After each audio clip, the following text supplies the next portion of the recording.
Father God, dalangin ko po, ingatan mo po ako laban sa mga taong masama, sa mga taong may balak ng masama laban sa buhay ko.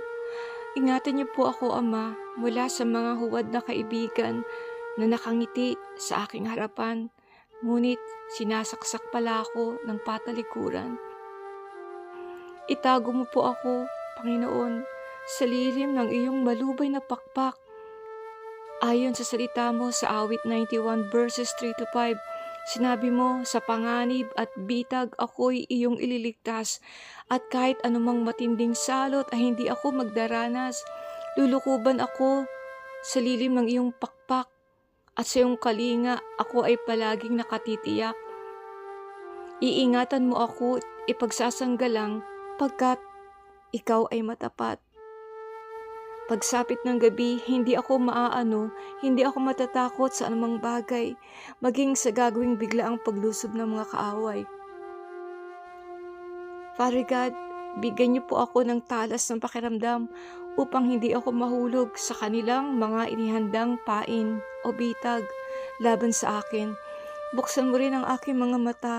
Ipakita mo sa akin kung ano-ano ang mga bitag at patibong na inilalagay ng mga kaaway ng lihim.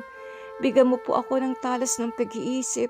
Bigyan mo rin ako ng kakaibang talino na nagmumula sa iyo upang hindi ako maisahan ng mga taong may galit sa akin.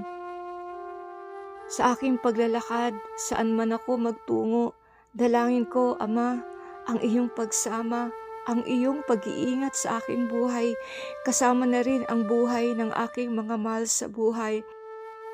I pray, Father, magbangon ka o Panginoon, at biguin mo ang lahat ng masamang banta at plano ng masamang tao laban sa akin. Samahan mo po ako palagi sa araw-araw at oras-oras ng aking buhay. Pinangahawakan ko po ang iyong salita sa mga awit 34 verse 7.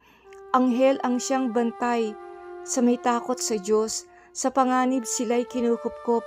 Salamat, Ama. Salamat sa mga anghel mo na mag-iingat at magbabantay sa akin.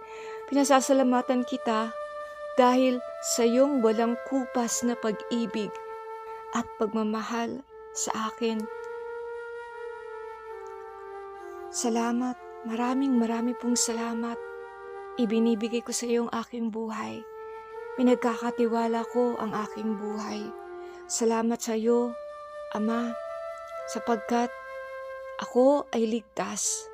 Ako ay ligtas sapagkat ikaw ang lagi kong kasama. Ikaw ang laging nagbabantay sa akin. Ang presensya mo ang laging sumasama sa akin. Maraming salamat, Ama. Pinupuri kita sa araw na to. Pinupuri kita at pinapasalamatan kita sa pagliligtas na gagawin mo. Salamat, Ama. Binibigay ko sa iyo ang lahat ng papuri, ang lahat ng pagsamba at pasasalamat sa pangalan ni Jesus. Amen.